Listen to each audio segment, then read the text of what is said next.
네, 첫 번째 종목은 카카오입니다. 매수가는 16만 1,000원이고요. 비중은 30%에 들고 계십니다.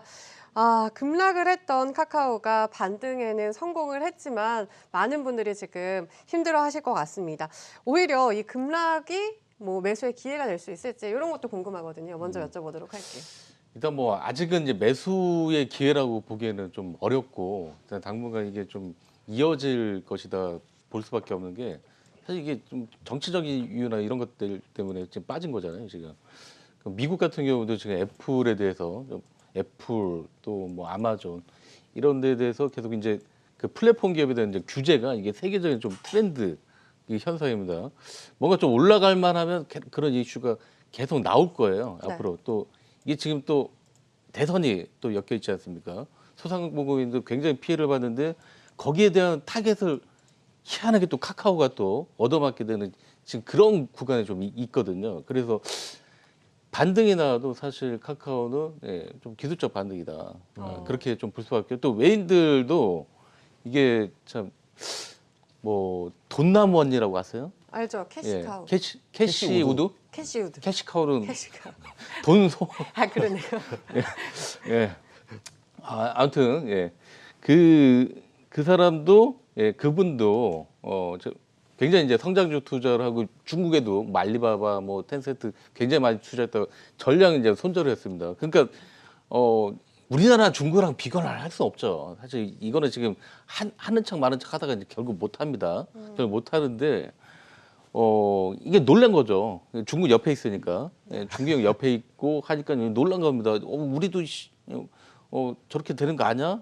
그러면서 놀라니까 이제 일단 팔았고 그 급락세는 진정은 됐긴 했지만 계속 이게 또 정치권에서 또 카카오가 또 표적이 됐으니까 네이버도 마찬가지고 괜히 이제 모란 놈이 있다가 이제 정 맞은 겁니다. 계속 이제 못 가는 거예요. 이제 기겠죠. 그러니까 우리 이거는 이제 어떻게 보냐면 자, 우리 차트를 한번 좀 볼게요. 24시 차트에서 딱 보시면 이 검은 선 있죠. 여기가 저항 구간이 될 가능성이 상당히 지금 높습니다. 반등이 나오면 이제 이게 좀씩 내려올 거예요. 한 14만 초반까지 내려올 겁니다. 검은 선이 계속 내려오게 되면 거기까지는 반등이 나올 수 있어요. 근데 그 다음부터는 뭔가 좀 이슈화가 되고 좀 잊어야 됩니다. 대선이 끝나거나 그런 것들 이제 끝나고 마무리가 돼야 올라갈 수 있다. 이렇게 좀 보고 그러면 있습니다. 일시적인 반등 후에 좀 긴 지지부진한 그런 흐름이 그렇죠. 이어질 것이다 이런 말씀이시죠. 그렇습니다. 대표님께서도 똑같이 보시나요? 일단은 카카오 제가 이제 이날 밀린 날 네. 카톡으로 연락이 진짜 많이 왔어요. 그러니까 되게 보수적인 투자가들 사이에서 네. 공무원 하는 동생들, 이런 후배들 이런 친구들한테서 지금 카카오 사는 거 어떠냐. 근데 카카오를 카톡으로 물어보니까 되게 신기하더라고요. 네. 그런 이상한 경험을 했는데 지금은 아니다. 좀 기다렸다가 이제 좀 봐야 된다라고 말을 했고요. 그러니까 그만큼 이제 많은 사람들이 이 카카오를 좋은 기업이다라고 다 생각을 할 수밖에 없죠. 왜 국내 국민 플랫폼이니까 당연히 사고 싶은 것도 맞고 또 주가가 많이 가다 보니까 내가 이걸 안 사고 뭐 했어 이런 생각 많이 할 텐데 지금은 일단 기다려야 될 때다라고 먼저 말씀을 드리겠고요. 들어가시는 분들 입장에서는 그리고 이제 이렇게 되면 한 번 더 추가적인 뉴스가 나올 수도 있어요. 좀 기다가 추가적인 뉴스가 나와서 한 번 더 밀릴 수가 있기 때문에 그때 오히려 이제 물량을 좀 신규로 진입하는 건 나쁘지가 않겠다. 하지만 목표가를 다시 과거에 하려했던 카카오의 시절로 넘어간다? 그러기는 어렵죠. 왜 그러냐면 카카오는 성장분을 주가에 상당 부분 반영한 상황이거든요. 앞으로 매출액이 좋아질 것이고 카카오 택시든 카카오페이 등 가지고 있는 이 플랫폼을 통해서 벌어들일 수 있는 것들이 정말 많아. 그 기대감은 다 주가에 녹아져 있는데 하나씩 제재가 가해지기 시작하네. 찝찝하거든요. 요거는 그동안 온건하게 성장할 것이다라고 생각했던 분들에게는 찬물을 끼얹은 그런 형국이기 때문에 올라올 때마다 나는 좀 팔아야 되겠지라는 생각을 하는 분들이 많을 것이고 이거를 우리는 다른 말로 매물이라고 표현을 해요. 매물이 발생하는 거죠. 즉 결론적으로 말씀드리면 기술적인 반등이 나온다라고 하면 물량을 좀 줄여놓고 대응할 필요가 있겠고 김중 대표님께서 이제 차트로 설명드렸습니다. 검은선 한번 차트 보면서 말씀드려볼까요? 네. 검은선 구간이 얼마 정도냐면요. 14만 5천 원 정도가 될 거예요. 제 차트를 보시게 되면 14만 5천 원 이상이 오게 되면 매물이 상당히 깔려있기 때문에 기다렸다가 요 정도 구간 오게 되면 물량을 줄여놓고 좀 대응할 필요가 있을 것 같다. 이렇게 말씀드릴게요. 네. 그리고 또 매수가가 너무 높아. 네, 일단 매물이 소화가 돼야 된다 이런 네. 말씀이신 것 같은데 근데 카카오를 카카오톡으로 물어봤다는 것은 네. 결국에 이 플랫폼의 성장은 막을 수 없다 막을 수 이렇게 없다는 거죠. 볼 수도 있잖아요. 내가 진짜 이런 전략이었죠. 내가 중장기적으로 그냥 가져가겠다. 그럼 가져가셔도 돼요. 어차피 모든 길은 로마로 향하는 것이 아니라 모든 길은 깨똑으로 향하고 있기 때문에 네. 예, 그냥 카카오톡 가져가는 그럼 것이 네이버도 맞는 같은 생각이신가요? 네이버도 뭐 일본 쪽에서 좋고 뭐 근데 카카오가 밀렸다라고 해서 왜 네이버까지 같이 밀렸는지는 참 저도 의구심이 드는데 저는 네이버도 그런 전략이 맞다라고 봐요. 어차피 쇼핑이나 이런 쪽에서 네이버가 또 모든 플랫폼을 흡수할 가능성이 높기 때문에 함께 가져가는 것이 맞다 이렇게 보고 있습니다. 네, 알겠습니다. 이렇게 카카오에 대한 전략 제시해 주셨습니다. 자, 다음 문자 종목도 확인해 보도록 하겠습니다. LG전자입니다. 매수가는 15만 4천 원이고요. 비중은 25% 들고 계십니다. 지난주 목요일에 애플카 기대감에 올라왔잖아요. 이게 과연 진짜 유효한 기대감인지 어떻게 생각을 하시나요? 애플카를 할지는 말지는 몰라요. 아무도. 예, 아무도 모릅니다. 그리고 상단기가 또 그 정해지진 않을 거예요. 예. 그건 이제 애플 자체가 얘네들이 항상 그래 왔습니다. 그리고 또 뭐 애플카를 만들다 하면 LG가 만약 결정됐다. 또 하나 또 두게 됩니다. 네. 하나를 또 뭐 폭스콘도 그 폭스콘이라는 회사가 있잖아요. 또 아이폰을 만드는. 네. 그러니까 아이폰 그 폭스콘 말고도 또 만드는 애또 있어요. 예, 또 그런 식으로 물론 이제 거의 대부분 이제 폭스콘이 만들게 되지만 근데 뭐 중요한 건 뭐냐면 지금 아까 이제 강의에서도 나왔었잖아요. LG전자 네. 싸요. 예. 이 가격도 싸다. 그 LG전자가 한 4조, 5조 잘 나면 이제 5조까지 연말에 뭐 블랙 프라이데이. 프라이데이라고 하나요? 예, 거기에서 예, 쇼핑 시즌, 뭐 박싱데이 뭐 이런 것들 했을 때 보면 이번엔 아마 월풀을 좀 제낄 것 같아요. 예. 워낙 라인업이 다양해졌습니다. 그냥 가전도 이제는 뭐 고루한 산업이 아니라 LG전자는 새로운 것들을 뭐 만들더라고요. 계속 뭐 스타일러기도 나오고 또 계속 뭐가 나와요. 맞아요. 요즘 뭐 그런 머리에다 뭐 쓰는 거 그래서 그거 하면 이제 탈모도 또 예방된다고 하더라고요. 빛을 쏴가지고 프라이든가 맞아요. 그런 것들도 계속 이제 예, 만들기 때문에 지금 LG전자는 뭐 가전 그리고 또 전장은 사실 스마트폰 못지않게 적자가 많이 나는 회사 그 사업부였어요. 그러니까 예전에 이제 LG가 전장을 안 했잖아요. 네. 예, 전장 그쪽은 이제 뚫기에서는 마이너스 수주를 할 수밖에 없거든요. 그래서 엄청나게 그냥 뭐 100이다. 그럼 80만 원에 수주를 해갖고 일단은 이제 깔아 놓은 거죠. 근데 LG전자 거를 써보니까 이제 괜찮다고요. 또 못 가요 그쪽으로. 그럼 이제 가격을 또 올리는 겁니다. 네. 그게 이제 조금씩 이제 반영이 되기 시작하면서 손익분기점에 빠르면 연말 4, 4분기 네. 좀 늦어도 내년 한 2분기까지는 이 손익분기점이 좀 돌아설 것 같습니다. 그러면 계속해서 이제 까먹던 휴대폰 사고는 없어졌죠. 예. 1조씩 적자 나던 걔네는 없어졌고 그리고 또 전장도 이제는 더 이상 안 까먹고 조금 이제 계속 이제 벌어오겠죠. 전기차 시대면 더 벌어오겠죠. 애플카 여부를 떠나서 하면 좋고 예, 안 하면 말고 그런 느낌을 하게 되면 뭐 본인은 애플카 따라가서 위에서 꼭지에 물렸지만 예, 충분히 회복은 가능할 거라고 봅니다. 그럼 지금 가격이 14만 6,500원이거든요. 네. 근데 지금 가격도 싸다고 하셨잖아요. 그럼 네. 얼마가 적정 주가라고 생각을 하시나요? 그냥 뭐 아니 왜 이게 20만 원을 못 넘나 뭐 그런 생각을 하고 있습니다. 저는. 20만 원까지는 일단 갈 것이다 이런 말씀이시네요. 예, 그렇죠. 그럼 우리 이경락 대표님은 어떻게 생각하시나요? 저는 목표 시가총액 50조 보거든요. 어. 그럼 지금 25조가 안 돼요.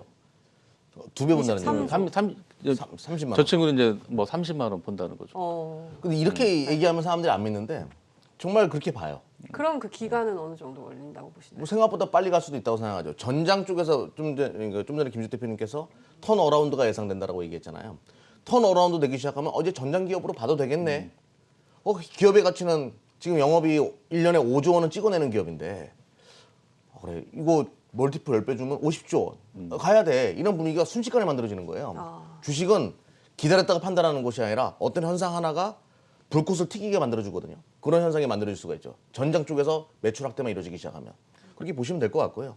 차트 보면서 제가 좀 설명드려 보도록 할게요. 네. 우리 이스타지 차트에서 주봉상 잘 보십시오. 노란색깔 바탕 들어왔다가 옆으로 계속 겼어요.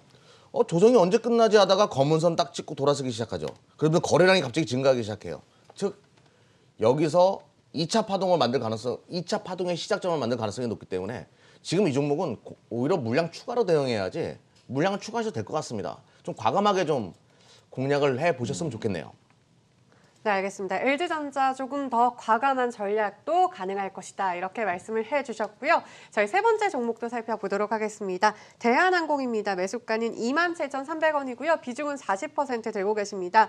사실 이제 코로나가 끝나면 다 여행이 가고 싶잖아요. 예. 그래서 결국에는 이 항공주들이 움직이지 않을까 생각은 했지만 사실 변이 바이러스가 또 어떻게 될지 모르니까 이 네. 주가를 예측하기가 너무 힘든 것 같아요. 대표님께서는 어떻게 보시나요?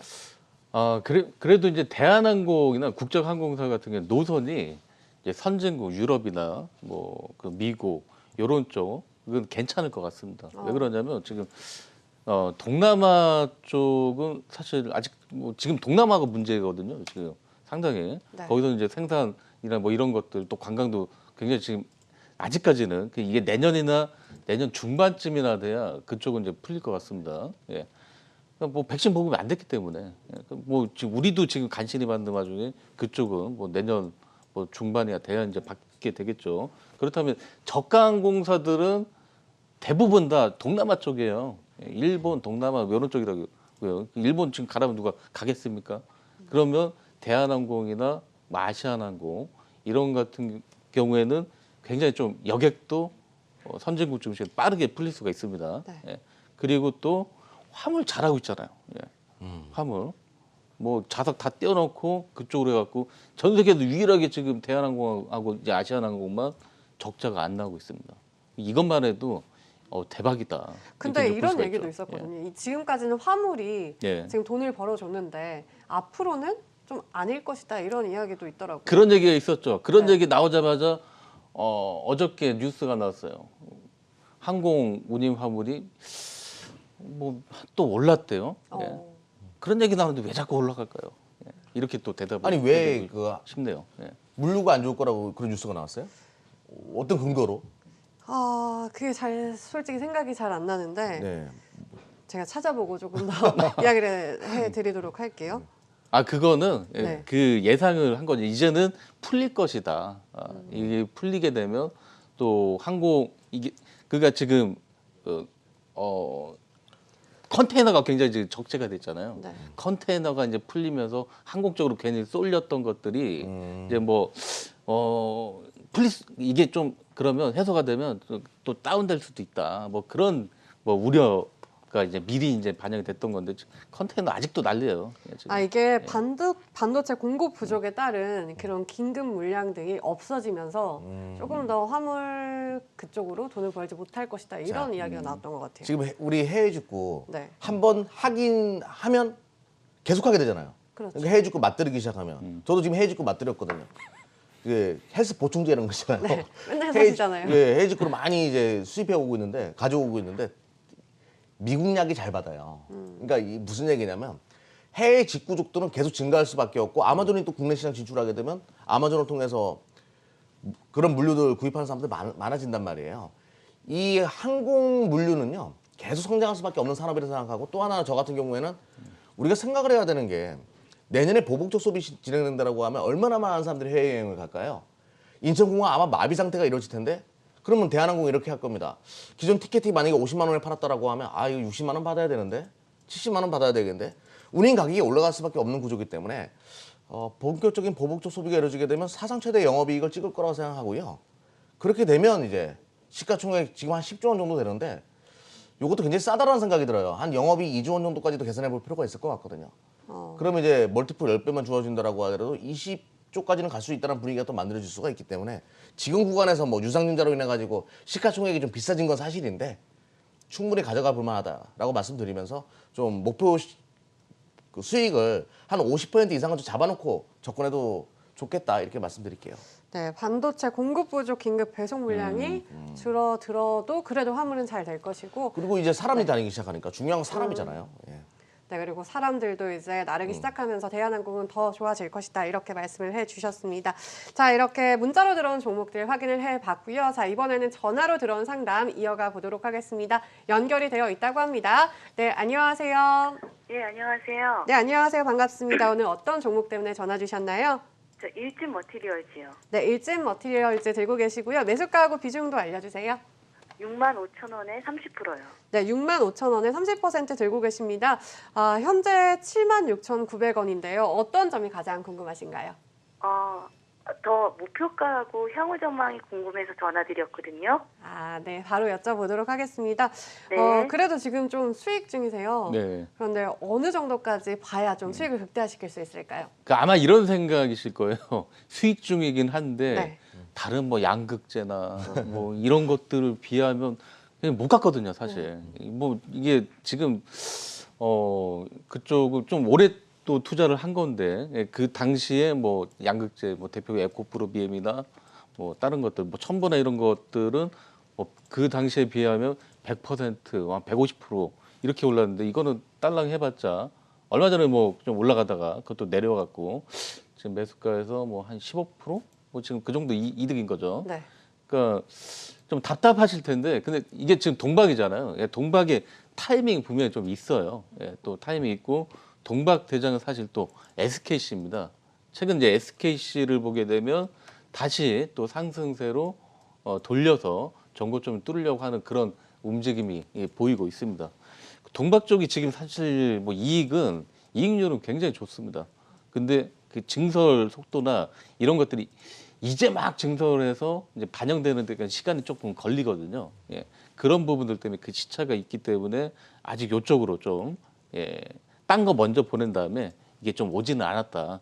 이렇게 보면 일단은 뭐 지금 팔 시기는 아닙니다. 지금 팔 시기는 아니고 뭐 전고점 다시 뚫고 가는 8월달에 했던 뭐 89,000원 뚫고 가는 그런 흐름은 분명히 또 한번 나올 거라고 보고 있습니다.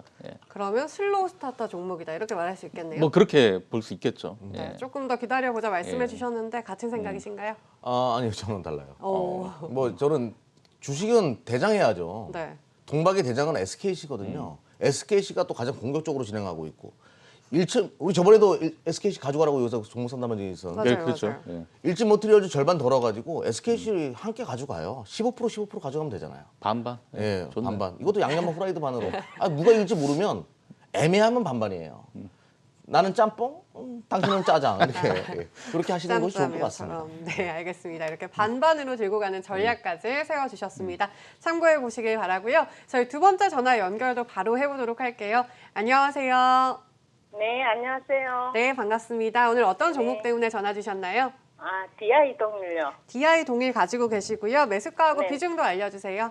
네, 매수가는 34만 원에 20% 정도요. 34만 원에 20%에 들고 계십니다. 네, 와, 이 종목 뭐 작년 6월부터 시작을 하면 진짜 꾸준히 계속 엄청 많이 올랐습니다. 어떤 점이 가장 궁금하실까요? 지금 많이 올라왔는데 제가 이제 똥 좋다 해갖고 알루미늄 박에서 네. 좋다해서 샀는데 네. 저는 장기 투자를 잘 하거든요. 네. 근데 얼마 전에 이제 샀어. 또 가격이 얼마나 가나 궁금하고 그래서 전화 드려봤어요. 네, 알겠습니다. 조금은 뒤늦게 좀 매수를 하신 것 같아서 장기 투자를 과연 해도 괜찮은지 궁금하신 것 같은데 바로 여쭤보도록 하겠습니다. 지금 네. 사셨어요. 조금 장기적으로 들고 가도 괜찮은 종목일까요? 지금은 이거를 이제 장기적으로 봤던 분들이 좀 나오는 뭐 그런 시점이거나 여기서 이제 더 추가적으로 상승률은 그렇게 크게 보지 마시고 좋아지는 건 분명히 맞습니다. 지금 뭐 실적도 올해도 계속 이제 돌아서고 있고, 근데 지금 약간 좀 모멘텀이 그런 게 붙은 게 알루미늄 박이라든가 이것도 이제 전기차가 이제 붙은 겁니다. 알루미늄 박 이런 것들이 그 알루미늄 가격도 지금 역사상 사상 최고가를 찍었거든요. 근데 네. 그게 이제 또 꺾이게 되면 이런 것들이 또 약해질 수가 있어요. 알루미늄 가격은 지금 중국에서도 뭐 규제나 이런 부분들 때문에 좀 올라간 영향도 있고, 뭐 전기차로 들어가는 것도 사실이지만 거기에다가 또 중국이 지금 이제 이게 알루미늄 가격 이런 것들이 올라가게 되면 PPI 또 생산자 물가지수가 올라가고 그러면 자기네들한테 또 타격이 오게 되니까 그동안 쌓아뒀던 뭐 알루미늄 뭐 그런 원자재 이런 것들을 이제 풀기 시작했습니다. 그러면 급격하게 이제 꺾일 우려가 있어요. 예, 그러면 DI 동일이라든가 그것 때문에 올라갔던 뭐 사막 알루미늄 이런 종목들은 또 크게 좀 흔들릴 수 있는 그런 구간에 또 있습니다. 예. 뭐 이걸 좀 장기적으로 끌고 가기보다는 단발성으로 한번 또 올랐을 때 그냥 좀 짧게 그 호흡을 좀 짧게 가고 그렇게 좀 갔으면 좋겠네요. 네, 장기적으로 끌고 가기보다는 좀 단발성으로 보자 이렇게 말씀해 주셨는데요. 같은 생각이신가요? 네, 종목을 장기적으로 끌고 가려는 종목은요. 기술 진입 장벽이 월등히 높고 그 높은 기술 진입 장벽 가지고 자본 진입 장벽으로 넘어가는 기업이어야 돼요. DI 동일의 알루미늄 기술이 월등히 높다라고 할 수 없어요. 그러니까 짧게 시세적인 차익 실현을 하신 다음에 더 좋은 종목은 차후에 공략하는 것이 좋겠다. 중장기 종목은. 그래서 이 종목은 일단은 뭐 요 정도면 수익도 나쁘지 않기 때문에 물량을 좀 줄여놓고 대응할 필요가 있겠네요.